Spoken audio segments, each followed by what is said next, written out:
e chamou Adão o nome de sua mulher, Eva, porquanto ela era mãe de todos os viventes. O nome Eva significa mãe. E fez o Senhor Deus a Adão, a sua mulher, túnicas de peles e os vestiu. Então disse o Senhor Deus: eis que o homem é como um de nós. Quero ser bem devagarzinho nessa noite e não dar muito esse assunto. Note bem aqui tem um mistério. E o homem é como um de nós, tá? Sabendo o bem e o mal. Ora, pois para que não estenda a sua mão e tome também da árvore da vida e coma e viva eternamente. O Senhor Deus, pois, o lançou fora do jardim do Éden para lavrar a terra de que fora tomada. E havendo lançado fora o homem, pôs querubins ao oriente do jardim do Éden, e uma espada inflamada que andava ao redor para guardar o caminho da árvore da vida. Nosso Pai Celestial, queremos nesta noite pedir graça para discorrer sobre as Escrituras, e somente o Espírito do Senhor é que pode nos instruir, nos ensinar, nos capacitar para entender, Senhor, para compreender. E nós desejamos, nós queremos compreender isto, Pai. Queremos sair daqui, ó Deus, com isto na nossa alma, escrito, gravado dentro de nós. Senhor, estamos num tempo, numa hora que a natureza sempre esperou. Paulo disse que a natureza está clamando, está gemendo pela manifestação dos filhos de Deus. Porque se os filhos de Deus não se manifestar, então toda a natureza continua deteriorada, continua como ela está, caída. Vemos, Senhor, morte de animais que se hibridaram ao longo do tempo. Vemos, Senhor, árvores morrendo. Vemos, Senhor, rios morrendo. Tanto sofrimento, e a natureza que não tem sentimento, mas a Bíblia diz que ela está gemendo. E só parará de gemer quando os filhos de Deus se manifestar.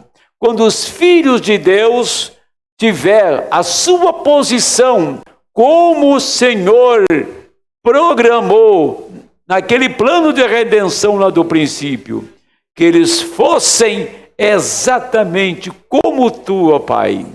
Assim como Adão tinha todo o controle da natureza, dos ventos, das montanhas, tudo estava sob o controle de Adão. Ele pôs nome nos animais, pôs nome em cada árvore, tudo estava nele.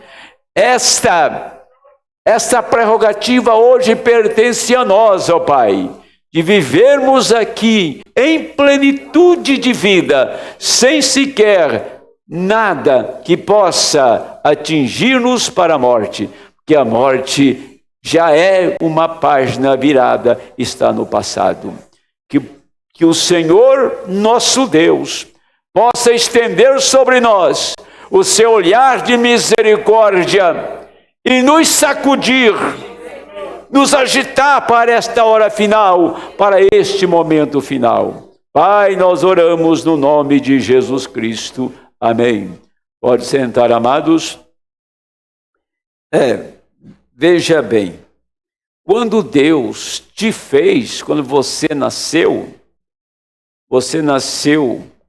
com o ser físico e com o ser espiritual. Assim você nasceu. Então o homem, ele é dotado de corpo, de espírito e de alma, como nós conhecemos. E quando o Senhor fez o tabernáculo lá no deserto, ele fez exatamente baseado no homem. O tabernáculo tem 3 compartimentos. O primeiro chama-se átrio. O segundo chama o lugar santo. E o terceiro, o lugar santíssimo. Isso era uma sombra. E Deus, lá no deserto, viveu no lugar santíssimo. Mas deu acesso e oportunidade para o homem entrar aonde ele estava, tá? Que era no lugar santíssimo. Então, quando você lê na Bíblia, inclusive em Apocalipse, capítulo 4, vamos ler daqui a pouco, que tem um lugar na Bíblia chamado, tem o mar de vidro, está em Apocalipse, o altar e os candelabros. Mar de vidro é citado na Bíblia porque foi a visão de Moisés. Mas aquele mar era feito de bronze. Por que ele servia? Primeiro você chegava neste altar de bronze e o sacrifício era lavado no altar de bronze, que é o mar de vidro. Está ali. Depois que o sacrifício era lavado, tomava o sacrifício e levava em cima do altar, sobre o altar. E ali o animal era sacrificado, tá? E estava exatamente ali as 7 lâmpadas, o tempo todo acesa. Ela nunca se apagava. Aquelas 7 lâmpadas que representavam, era uma sombra das 7 eras da igreja. Mas você passando deste lugar para o outro, aí ninguém mais podia entrar no outro compartimento, a não ser um homem levantado por Deus, e tinha um título de sumo sacerdote, e ele tinha um dia certo para entrar, tá? E um mês certo. Ele não entrava o dia que ele queria, e nem o mês que ele queria. Tinha exatamente, era dia 10 do mês 7, conforme está no livro de Apocalipse. Ele entrava lá e levava sangue por toda a nação de Israel. Todo o povo, toda a nação estava lá fora, uma multidão lá fora, esperando o sumo sacerdote tomar o sangue daquele cordeiro, daquele animal, que tinha sido examinado por 14 dias, abarcando 2 eras, né? Examinado. E naquele período, aquele animal não podia apresentar nenhum defeito, aquele animal não podia adoecer, tinha que ser um cordeiro perfeito. O Senhor Jesus Cristo foi examinado nesse espaço de tempo também. E nesse tempo todo, chegou um examinador para ele, né, chamado Pôncio Pilatos, e disse: não vejo nele crime algum. Significa, não vejo nenhum defeito nele, ele é perfeito, está prontinho para ser abatido e para ser sacrificado. Você imagina um homem ímpio que condenou o Senhor à morte? Ele dá a sentença, ele diz, ele é perfeito. Ele é perfeito. E quando deu aquela sentença, Jesus foi para o Calvário, porque não tinha nenhuma mácula, nenhuma mancha, ele era perfeito. E todos os demais éramos imperfeitos. Então o perfeito morreu para que as nossas imperfeições desaparecessem, para que nós fôssemos redimidos. Aquele que era perfeito morreu pelos imperfeitos. Aquele que era imortal tomou a minha morte, porque eu era um mortal. Aquele que tinha vida eterna deu a sua vida e a tomou de volta, para que você e eu, para que nós fôssemos possuidor da mesma vida dele. Amém. Esse ritual aconteceu 40 anos no deserto. 40 anos. Primeiro sumo sacerdote que veio na história foi o irmão de Moisés, chamado Arão. Ele foi o primeiro sumo sacerdote. Ele assumiu esta posição. Agora, aquilo era uma coisa muito bem feita, muito fina. Não era feita a coisa pela metade ou de qualquer maneira, não.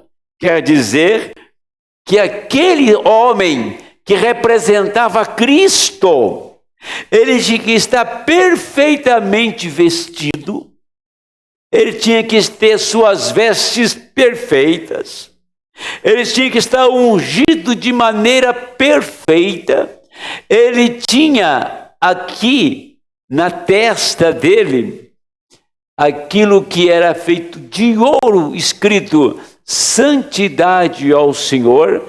Ele era perfeito.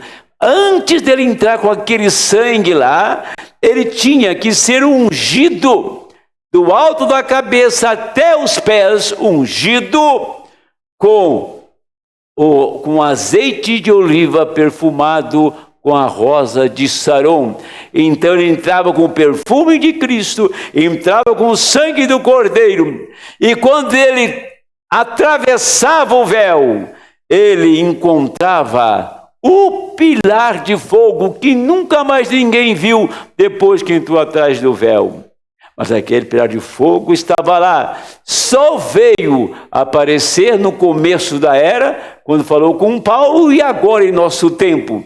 Mas aquele pilar de fogo, ali o profeta Ezequiel falou dele, e ali tinha um homem ali, a figura de um homem naquele pilar de fogo. Era o próprio Deus, estava revelando-se aos poucos até que esse Deus se encarnasse. Agora, quando o Senhor fez lá no tabernáculo, lá no deserto do tabernáculo, lá no jardim do Éden, acabamos de ir aqui, você vai ver que nós temos 4 coisas fundamentais na Bíblia. Você tem o leão, o boi, o homem e a águia. São 4 animais. E quando você leu aqui que ele pôs os querubins para guardar o caminho da árvore da vida, então tinha 4 entradas para o jardim. 4 entradas. E estas foram totalmente vigiadas para que o homem não voltasse mais para o jardim e tocasse e comesse da árvore da vida.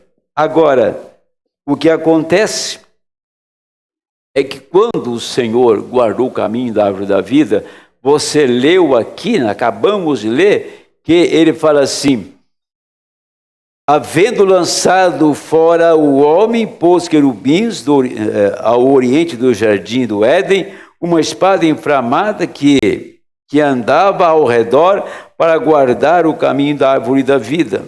Por que ele fez isso? Porque aqui você vai ler que o Senhor disse para que o homem não toque na árvore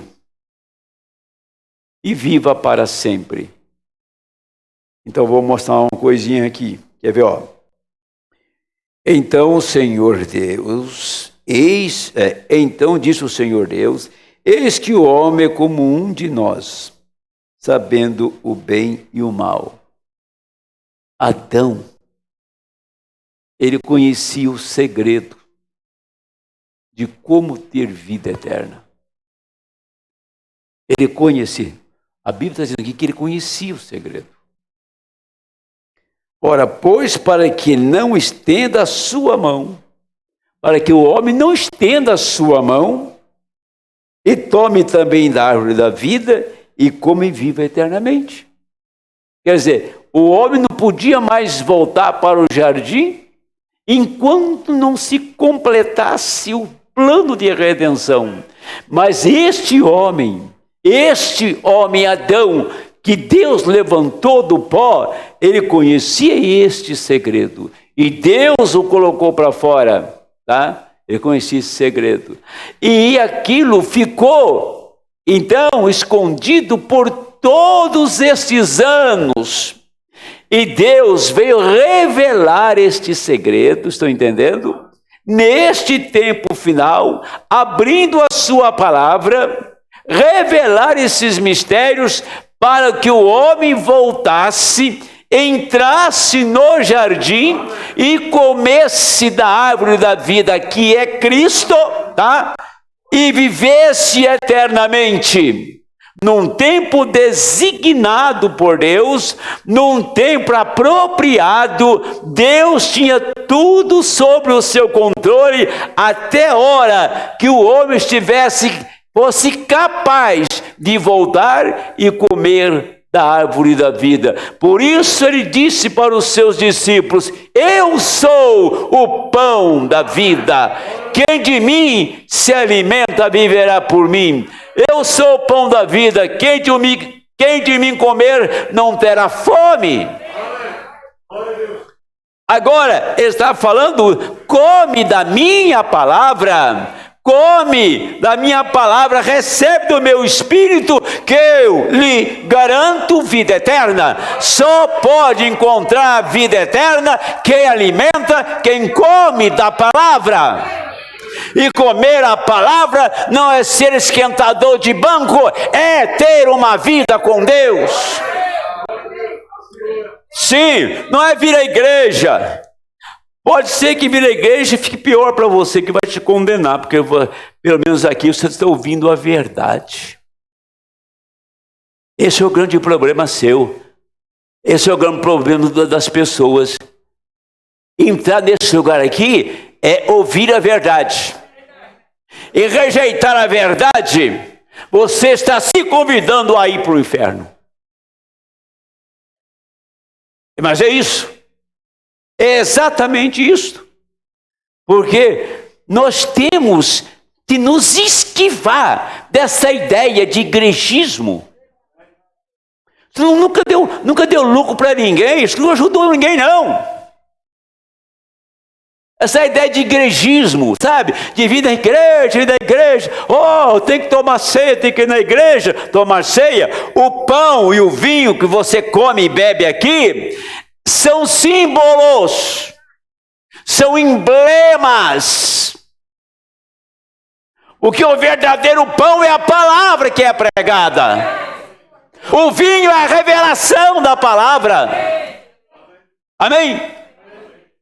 Então se come o pão e o vinho aqui, a revelação e a palavra. Agora você vem, come e bebe o pão e o vinho. Tá bom, fui na igreja hoje, comi pão e vinho, né? Depois fui lavar pés, estou tranquilo, seu religioso. Isso não te resolve, não. Tem que comer Cristo, tem que alimentar da palavra, tá? Você tem que sair daqui, ir embora para casa, já com desejo de voltar aqui para adorar. É raro, né? É raro, né? Você sair dessa porta para fora já pensando: o próximo culto é sexta, eu tenho que estar aqui adorando. Que maravilha, eu tenho lugar para adorar o Senhor. Eu tenho lugar que prega a verdade. Tem lugar que Deus desce aqui na terra. Tem lugar que Deus fala com o povo. É lá que eu vou. Isso faz a diferença. Isso faz a diferença. Mas deixa eu fugir um pouquinho disso aqui, Abra a sua Bíblia, Isaías 6. Isaías 6 é a mesma escritura de Gênesis capítulo 3, verso 20 ao 24. É a mesma escritura, tá? Mas vamos ver o que Isaías viu.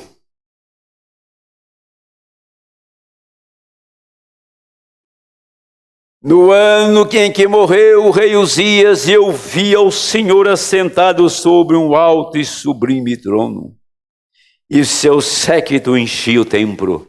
Séquito é o que vem atrás do rei, tá? E o seu séquito enchia o templo. Os serafins estavam acima dele, cada um tinha 6 asas. Com 2 cobriu seus rostos, com 2 cobriu seus pés, e com 2 voavam. E clamavam uns aos outros, dizendo: Santo, Santo, Santo é o Senhor dos exércitos, toda a terra está cheia da sua glória. Você observou esses? Você vai ver esses querubins aqui, esses serafins, lá em Ezequiel. Você vai ver lá em Apocalipse. É o mesmo que estava guardando o caminho da árvore da vida. Quando fala desses querubins, são 4. São 4, que é Mateus, Marcos, Lucas e João. Agora, esses 4 evangelhos formam exatamente o corpo de Cristo. E o corpo de Cristo foi dotado com 7 pontas e 7 olhos. 7 pontas, as 7 eras da igreja. 7 olhos, 7 videntes, 7 pessoas, 7 homens que Deus levantou através das eras. E quando chega no 7º, então fecha e completa-se o ciclo. Por isso que as eras da igreja tinha que encerrar com a vinda do 7º mensageiro. Por isso que aonde estava Sadraque, Mesaque e Abidnego, os 3 tinham um 4º homem. O Senhor foi ressuscitar Lázaro não no 2º nem no 3º, mas foi no 4º dia. Então, o número 4 é o número bíblico que Deus opera nele, como na fornalha na Babilônia, e no 4º dia, o sepultamento do seu amigo Lázaro. E é por isso mesmo que Deus enviou Martinho Lutero, o Wesley e os pentecostais. Mas aqui agora, nós estamos no 4º, amém? Martinho Lutero foi justificação, o Wesley santificação, os pentecostais o batismo do Espírito Santo com os dons, mas Deus enviaria a adoção para a igreja nessa 4ª manifestação. Ele enviaria o Espírito Santo mesmo, a própria pessoa de Cristo em nosso meio, para levantar essa igreja e receber a adoção para ir para casa. Haverá um arrebatamento. E para você estar apto para estar lá, tem só uma maneira: ser cheio do Espírito Santo. Cheio do Espírito Santo. Já que nós lemos aqui sobre esses querubins, tá? Bom, vamos ler mais um pouquinho. Eles falavam, e os umbrais das portas se moveram com a voz do que clamava, e a casa se encheu de fumo. Então disse eu: ai de mim, que vou perecendo, porque eu sou um homem de lábios impuros, e habito no meio de um povo impuro de lábios, e os meus olhos viram o Rei, o Senhor dos exércitos. Então Isaías viu esses serafins. Ele termina dizendo assim: os meus olhos viram o Senhor. Perceberam? O que representava aqueles seres viventes, aqueles serafins, tá? Ele disse: os meus olhos viram o Senhor dos exércitos. Mas um dos serafins voou para mim, trazendo na sua mão uma brasa viva que tirara do altar com uma tenaz. E com ela tocou a minha boca e disse: eis que isto tocou os teus lábios, e a tua iniquidade foi tirada e purificado o teu pecado. E depois disto ouvi a voz do Senhor. Agora sim. Depois disso ouvi a voz do Senhor que dizia: a quem enviarei? E quem há de ir por nós? Então eu disse: ele vai e diz a este, ou seja, eu vou dar aqui. Depois disto ouvi a voz do Senhor que dizia: a quem enviarei? E quem há de ir por nós? Então disse eu: eis-me aqui, envia-me a mim. Agora este homem está preparado. Amém? Agora este homem está comissionado. Quando ele viu o Senhor, ele decretou a morte. Meus olhos viram o Senhor e eu vou morrer. Porque eu sou um homem de lábios mentirosos, impuros. E vivo no meio de um povo de lábios impuros também. E os meus olhos viram o Senhor. Mas saiu um serafim lá do trono e voou até Isaías. E tocou nos seus lábios e disse: Isaías, os teus pecados te estão perdoados. Os seus pecados são perdoados. E quando ele ouviu aquilo, a voz do Senhor clamou: quem irá por nós? Quem irá? Diz: eu estou aqui, Senhor. Eu estou prontinho para ir, para ser um pregador do Evangelho. Ele saiu para anunciar: eis que uma virgem conceberá. Ele saiu para anunciar que o Deus forte, conselheiro, Pai da eternidade, príncipe da paz, era o menino que tinha nascido. Ele saiu para anunciar João Batista. Ele saiu para anunciar o milênio. Ele pregou 66 livros da Bíblia. Quem? O profeta Isaías. Mas ele teve um encontro com o Senhor. Cada homem que é chamado para esse ofício, para esse trabalho, ele precisa ter uma experiência com Deus. Agora vamos lá para Ezequiel. Ezequiel capítulo 1. Vamos ler a partir, deixa eu ver aqui, do 11. Nós estamos falando de episódios diferentes com os mesmos personagens. Vamos lá.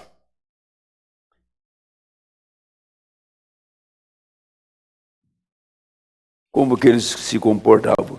Oh, Senhor, nossa, é longa a leitura. Bom, vamos pegar um pouco mais, vamos pegar no 12. Cada qual andava diante do seu rosto. Não, tem que voltar lá atrás, senão não vai fechar o assunto. Vamos aqui. Vamos lá.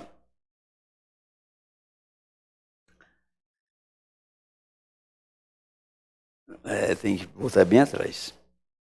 E do meio dela saía a semelhança de 4 animais. É uma visão de Ezequiel, a mesma de Isaías, os mesmos do jardim do Éden. E do meio dela saía a semelhança de 4 animais. Esta era a sua aparência. Tinham a semelhança de um homem. E cada um tinha 4 rostos. Como também cada um deles 4 asas. E os seus pés eram pés direitos, e as plantas dos seus pés como a planta do pé de uma bezerra, e luziam como a cor de cobre polido. E tinham mãos de homem debaixo de suas asas, aos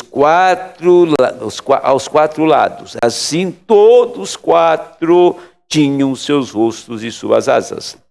Uniam-se as suas asas uma à outra, não se viravam quando andavam, cada qual andava diante do seu rosto. Olha, eles não viravam para a esquerda nem para a direita, ia sempre em frente. E a semelhança do seu rosto era como o rosto de um homem. A mão direita, todos os quatro tinham o rosto de leão. E a mão esquerda, todos os quatro tinham o rosto de boi. E também o rosto de águia, todos os quatro. Era homem, era boi, era leão e águia. Esses eram aqueles mesmos que Isaías viu, os mesmos que guardaram o caminho da árvore da vida. Ezequiel está tendo esta visão.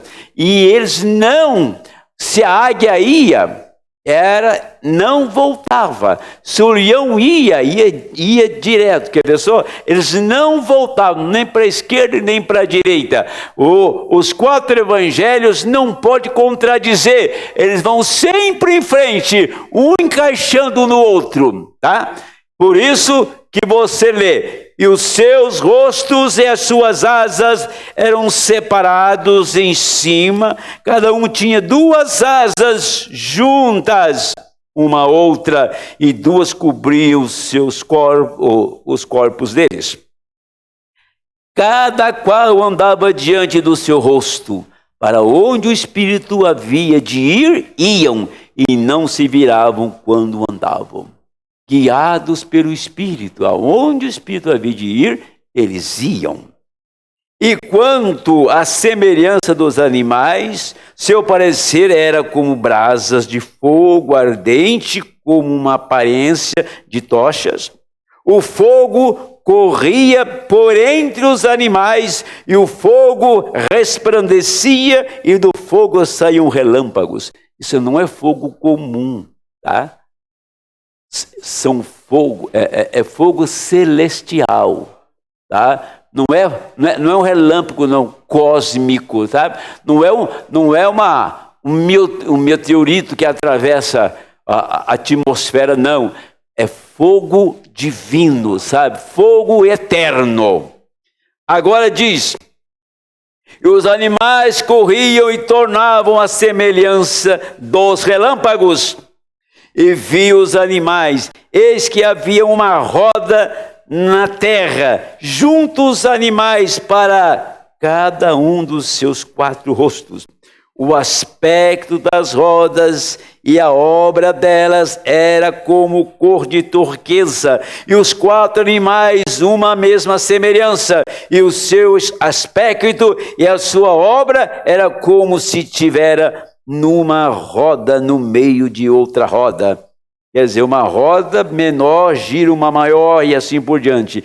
Andando elas, andavam pelos quatro lados deles. Não se viravam quando andavam. Estas rodas eram tão altas que metiam medo. E os quatro tinham as suas cambas cheias de olhos ao redor. Andando os animais, andavam as rodas ao pé deles, e elevando-se os animais da terra, elevavam-se também as rodas. Para onde o Espírito queria ir, iam. Para onde o Espírito tinha que ir, as rodas se elevavam defronte deles, porque o Espírito da criatura vivente estava nas rodas.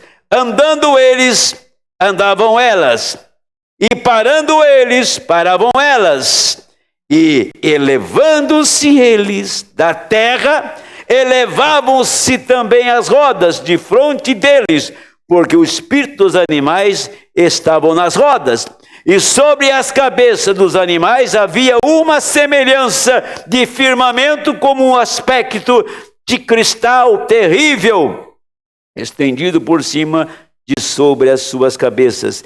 E debaixo do firmamento estavam as suas asas direitas, uma em direção à outra. Cada um tinha duas que lhe cobriam o corpo de uma banda, e cada um tinha as outras duas que os cobriam da outra banda. E dando ele, ou seja, andando ele, ouvia o ruído das suas asas, como o ruído de muitas águas, como a voz do Onipotente, a voz de um estrondo como o estrépito de um exército. Parando eles, baixavam-se, ou seja, baixavam as asas. E ouviu-se uma voz de cima do firmamento, que estava por cima das suas cabeças. Parando eles, baixaram as suas asas. E por cima do firmamento que estava, e por cima das suas cabeças, havia uma semelhança de trono, como de uma safira. E sobre a semelhança do trono havia como semelhança de um homem do alto sobre ele. Amém. Tinha um trono no firmamento e um homem sobre o trono. Agora, o que você ouviu aqui, que por todo o tempo você viu eles caminhando na mesma direção, sem voltar atrás, sem uma contradição. Não pode haver uma mentira na Bíblia, não pode haver uma contradição na Bíblia. Esses animais estavam levando a palavra, até que chegou um tempo que esses animais subiram da terra. Aí você vê que aonde o Espírito ia, eles caminhavam com o Espírito. E quando eles subiam, o Espírito subiu, eles também subiam. Então, o que está acontecendo hoje, na abertura da palavra, Deus está retirando o seu povo. O Espírito Santo está prestes a deixar isto aqui. E quando ele sair, não vai ficar absolutamente nada que seja cristão. Nada. Termina, encerra, bate-se o martelo definitivo. Quando Deus tirou Israel do Egito, não ficou nenhum casco de uma ovelha dentro do Egito. Quando Deus tirar a noiva daqui, não vai ficar ninguém aqui. Todos que pertencem a Ele irão com Ele. E só irá subir aqueles que têm adoção, que receberam o Espírito Santo em plenitude nesta hora. Agora vamos caminhar um pouquinho mais rápido agora aqui. Abra agora em Apocalipse. Entre muitas escrituras, quero passar por poucas delas aqui. Apocalipse capítulo 4, versículo 4 e 5.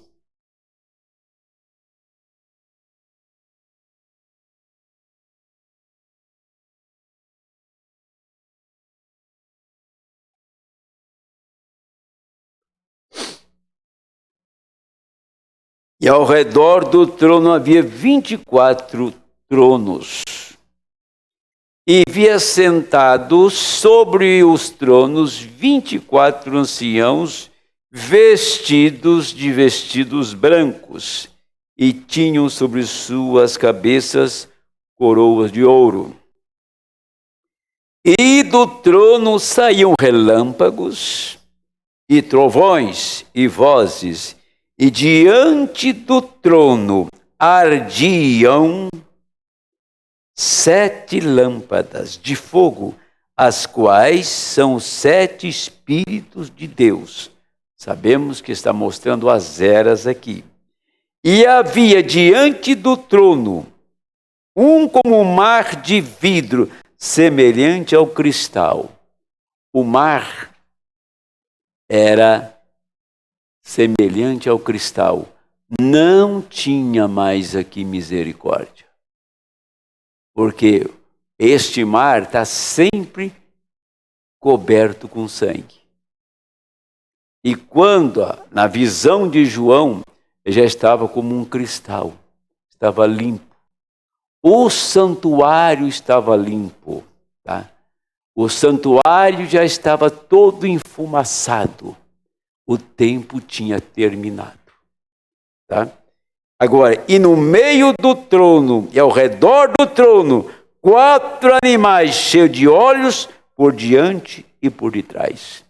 Esses 4 animais, nós vimos lá em Apocalipse, nós vimos em Ezequiel, e nós vimos aqui exatamente em Gênesis, em Ezequiel e Isaías. Estamos encontrando aqui esses mesmos animais que guardam o trono. Estão entendendo? Que guardam o trono. Eu não vou dar muito nesse assunto, não, para que não se confunda. Agora, Apocalipse 5, versículos 6 e 7. Olhei, eis que estavam no meio do trono os 4 animais viventes, e entre os anciãos um cordeiro. Aqui você encontra os 4 animais viventes. O mesmo de Gênesis, o mesmo de Isaías, o mesmo de Ezequiel. Aqui está esses 4 animais viventes. Entre os anciãos tinha quem? Um cordeiro. Olha, entre esses animais viventes, tá? E você lê aqui, entre os anciãos, um cordeiro. Quer dizer, os anciãos que estão ali, sabemos quem eles são: apóstolos e patriarcas. Mas quando fala dos 4 animais viventes que guardam o trono, tinha um cordeiro. Esta figura é um homem sangrando. Este cordeiro é o próprio Senhor Jesus Cristo, ainda derramando sangue pela redenção do povo. É isso. Tinha um lá que era humano, que estava no trono. Esse que estava no trono era o Senhor Jesus Cristo. Agora ele tinha autorização, ele tinha as prerrogativas, ele tinha autoridade de ir na destra de Deus. E destra não é uma região à direita ou à esquerda. Destra é um lugar de poder. Tá? Esta palavra destra, ela significa não uma pessoa, mas estar ao lado. Deus, se ele dá um poder para um homem, vamos ver aqui em Atos já, e você vai ver que destra é um lugar que você tem toda a autoridade, como o mesmo que chamou tem. Então, está aqui a destra, tá? E esse cordeiro, esse homem está ali. Esse homem é o Senhor Jesus Cristo. Tá? Ele está ali. Agora, veja bem. Como havia sido morto, tá vendo? Ele havia sido morto. E tinha 7 pontas. Tinha 7 igrejas. Tinha 7 olhos. Tinha 7 mensageiros, tá? Que são os 7 Espíritos de Deus enviados a toda a terra. Agora, a parte fundamental que o profeta bateu a vida inteira, e veio e tomou o livro da destra do que estava sentado no trono. O cordeiro chegou e tomou o livro da destra, do poder daquele que estava sentado no trono. Quando ele toma o livro, ele assume esta posição. Agora, aquele que estava no trono foi o mesmo que pôs Adão para fora do jardim. Foi o mesmo que guardou o jardim. Era o mesmo que estava no pilar de fogo lá no deserto e guardou o lugar santíssimo. Era o mesmo que Ezequiel viu, o mesmo que Isaías viu. Amém?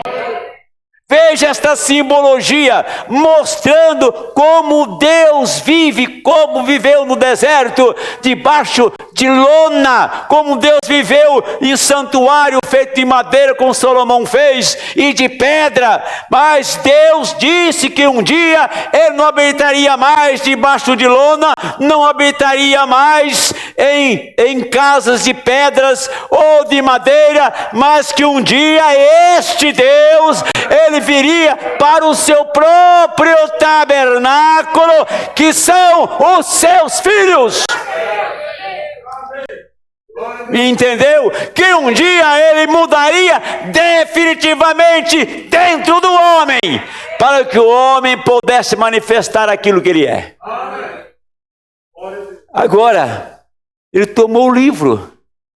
Ele só podia, o Senhor Jesus só tinha direito de viver em você em plenitude se Ele adquirisse aquele livro, o livro que Adão perdeu. E quando Ele tomou o livro da redenção, o título de propriedade, o título de vida eterna, quando Ele tomou aquilo, então Ele abriu as 4 portas do jardim, aonde tinha os querubins guardando. E agora o homem volta para o jardim para comer da árvore da vida. Agora o homem chega e toma esta palavra e come da árvore da vida, come dos 7 selos, come das 7 trombetas, come desse mistério, porque o caminho foi aberto. Amém? Que o caminho está aberto. Abriu-se o caminho. Nunca ninguém chegou nesse ponto. Nenhum povo da história chegou numa dispensação como esta. Nenhum povo em nenhuma outra era viveu uma era chamada, isso aqui, era dourada. Eu lamento se você não está entendendo isso. A grandeza disto. Isso lhe garante a sua passagem daqui para lá. Isso lhe garante um corpo semelhante ao dele. Te garante estar na ressurreição. Lhe garante você ser transformado no abrir e fechar de olhos. Agora, versículo 7, ele veio e tomou o livro da destra que estava sentado no trono. Terminou. Veio Malaquias 4, tomou esta Bíblia e foi abrindo, o que eu estou pregando aqui para vocês. Não li uma letrinha ainda, é o trono de misericórdia, Apocalipse 3. Tá? Foi abrindo, até que você perdesse toda a amnésia, saísse de toda a religiosidade, esquecesse os seus ancestrais, esquecesse o que você é como pessoa, como gente, como família. Tudo isso acabou. E você descobriu que você faz parte desta gente que está aqui. E para onde ela vai? Onde esse povo vai? Esse povo vai para o mesmo trono que ele está. As eras tinham que encerrar para que a palavra fosse aberta e você se encontrasse ali. Agora, deixa eu tomar alguns parágrafos aqui para que eu possa encerrar o assunto. Nesta noite foram pequenas pinceladas. Olha, tem uma palavra aqui, eu procurei ela e vi todas as implicações desta palavra, mas só um momentinho, aqui ó. Agora, aqui existe, fala, 1, 2, 3, 4, 5 atributos. Na alma, tá? Você tem 5 sentidos. Todo mortal tem 5 sentidos. Nós sabemos bem isso, sabemos? Mas nesses 5 sentidos estamos perdidos. Você tem que sair para o 6º. E o 6º sentido dá uma ideia de onde é, né? 6ª dimensão. Sobrenatural, não tem nada a ver com o natural. Vivemos de luz, tempo e matéria. Vivemos de visão, audição, olfato, paladar e tato. Qualquer animal vive assim.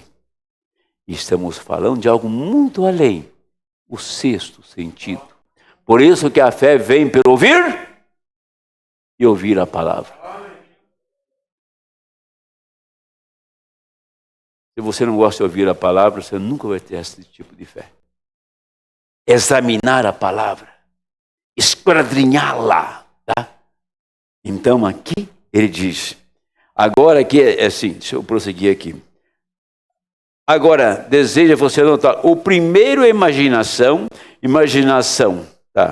O segundo é a consciência, o terceiro é a memória, quarto o raciocínio, o quinto é a afeição. Alma, é isso, alma, consciência, memória, raciocínio e afeição. Outra coisa que devemos ver, se não, ou seja, agora você notou todos, se não, então, deixe-me saber agora, tem você todos isso aí, isto anotado, está preocupado, as pessoas estão marcando isso. Paladar, tato, olfato, audição, o corpo é abertura para o corpo. A alma é a imaginação, consciência, memória, raciocínio e afeição. A alma é isto. Então, falou do tato, paladar, olfato, assim por diante. Passei por todos esses sentidos aqui, bem rapidamente, para dizer, a alma é a imaginação, consciência, memória, raciocínio e afeição. São os sentidos ou atributos. Ou como os sentidos da alma. E a alma é a natureza do espírito, que está do lado de dentro, porque a alma apenas coloca para fora uma atmosfera do que está dentro de você. Ela toma o lugar da santificação. A alma está na mesma categoria ali. Tá? Ela toma o lugar da santificação, ela está na mesma categoria ali. Agora, veja bem, então temos todos os portões para entrar em nosso corpo, né? Nós temos todos os portões, mas veja uma coisa aqui agora. Agora, neste portão, apenas um portão que é chamado vontade própria. Tem um portão. Esse é o portão mais perigoso que tem. Você é o que comanda este portão. Você está no comando dele, tá? E você vai permitir acontecer as coisas aqui dentro, você que vai dar ordem. É você que vai autorizar. Tá? O que acontecer de errado contigo, você que autorizou. Tá? Agora, e o que isto faz? O que é isto? O corpo deve ser o vaso santificado aqui, cheio do Espírito Santo aqui. Isto se torna o trono de julgamento. Vou entrar rapidinho nisso aqui. Essa é a parte mais gostosa da coisa, mas meu tempo está indo embora. Isso se torna o trono de julgamento de Deus novamente, onde Deus coloca no seu coração Se você faz algo errado, diz, ó, que coisa, errei. Em consciência do erro. Tá? Agora, então tinha uma coisa. Tinha átrio, tinha o santuário e o santíssimo. Corpo, espírito e alma. É isso que nós vimos lá no deserto? Agora, quem está lá no terceiro compartimento, no terceiro átrio? Lá está o trono. Lá se julga todas as coisas. Uma pessoa que não tem o batismo do Espírito Santo não é apta para julgar os seus atos. Porque enquanto você está ouvindo a palavra, algo aí dentro está dando julgamento para ela. Tá? É por isso que tem muito julgamento errado. Por não ter o Espírito Santo. Aonde Arão entrava, naquele lugar, representando Cristo, é lugar de julgamento. Ai, Deus, se entrasse de maneira errada, ele morria lá. E a congregação tinha que puxar ele para fora numa corda, ninguém podia entrar naquele lugar.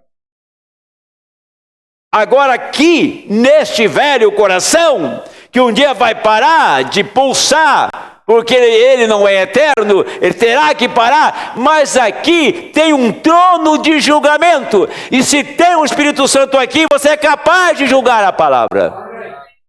Deixa eu olhar um pouquinho.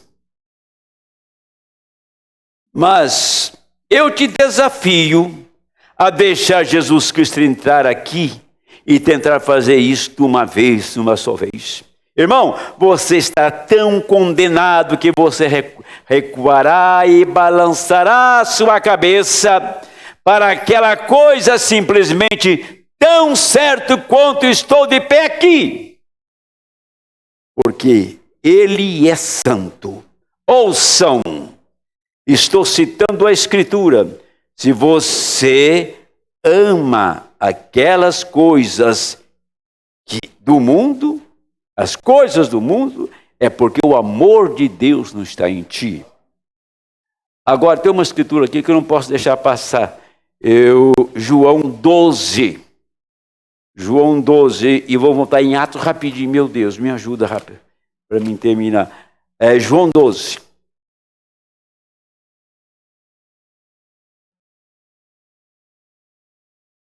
47 e 48. Se alguém ouvir as minhas palavras e não crer, eu não julgo.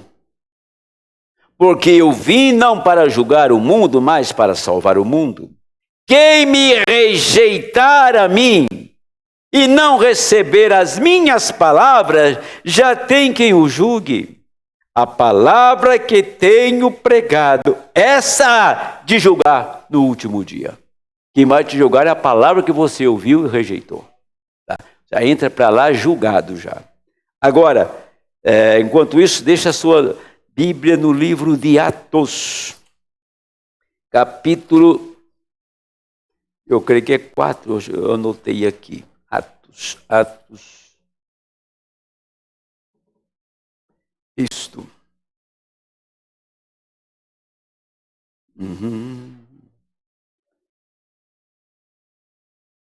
É quando Estevão está morrendo. Mas vamos que a minha última citação agora, bem rápida. O que é voluntariedade? Por que você chamará de vontade própria?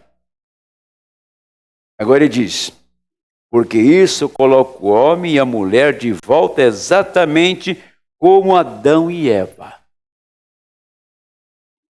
Então nós estamos colocados na mesma posição de Adão e Eva. Voluntariedade é o seu direito de escolher. Direito de escolher. É um direito que Deus para e te respeita. Tá? Agora, no jardim de Adão e Eva, no jardim do Éden, em que as duas árvores, livre-arbítrio, Esta é a morte. Esta outra é vida, vontade própria. Livre agente moral.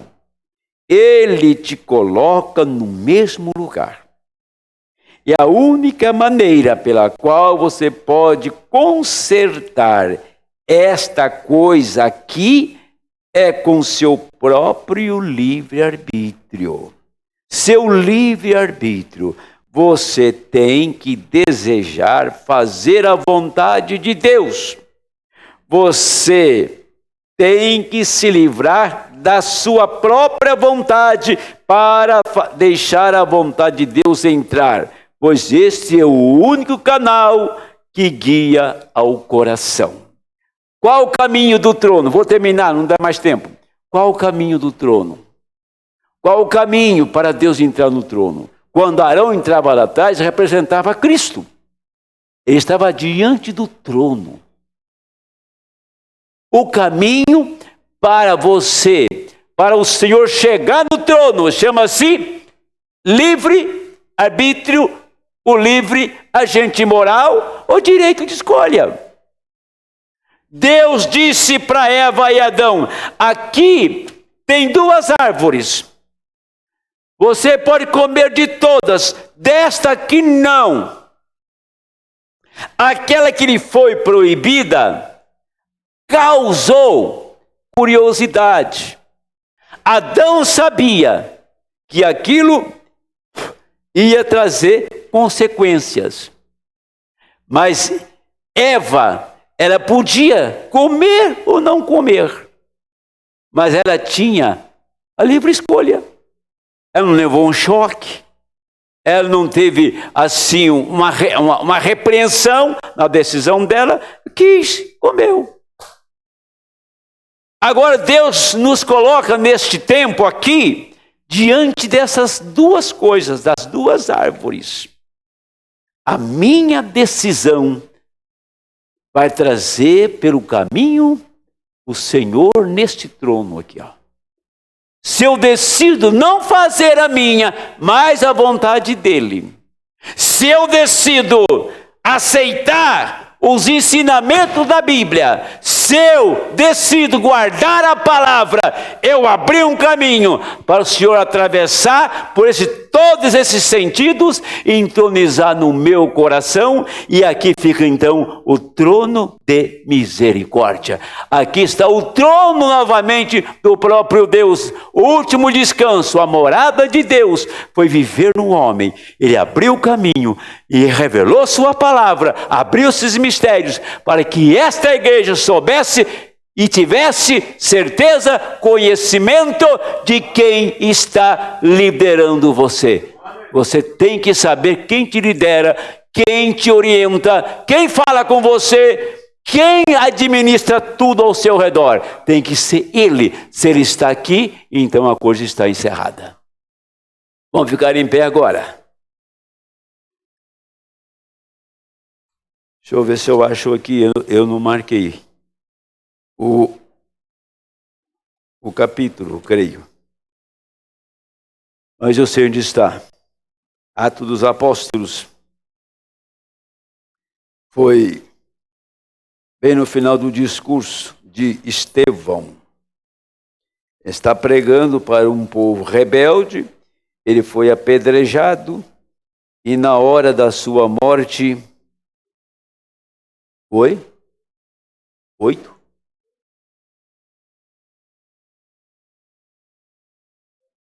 Não, no 7. 7,60, isso. Bem lá na frente. Exatamente. Quer ver só? Ó. E pondo-se de joelhos, é o último, né? Clamou com grande voz, Senhor... Não, mas antes, irmão. Ele teve a visão do céu. Aqui. Está aqui, ó, é o 56. E disse, eis que vejo os céus abertos e o Filho do Homem que está em pé à mão direita de Deus. Então, na hora, primeiro Marte, quando ele está sendo apedrejado, então já para o processo do encerramento da sua vida, os céus abrem para Estevão e ele testifica: vejo o céu aberto e Jesus à destra de Deus. Quer dizer, vejo Deus em Cristo, vejo Cristo em Deus, a mesma pessoa. Na sua morte, ele testificou. Destra quer dizer o lugar que Deus arrumou para a noiva. O lugar que nós temos em Cristo é a sua destra. Aonde ninguém chega, onde ninguém toca, aonde ele reservou. Ele foi lá na destra daquele que tinha o livro na mão e tomou o livro, que era o documento de vida eterna perdido por Adão. Ele pegou aquele documento, foi na destra daquele que estava sentado no trono. E essa mesma destra foi o que Estevão viu aqui no capítulo 7, versículo 56. Ali está a destra. Aonde Estevão viu? Na destra. Onde tomou o livro da destra? Se você estava lá na destra, naquele livro, ele foi puxado e redimido, então você volta para onde? Para a destra de novo. Você volta para aquele lugar chamado a destra, que só a noiva pode entrar naquele lugar. A destra do poder, da majestade, onde reina o Senhor. Pai Celestial,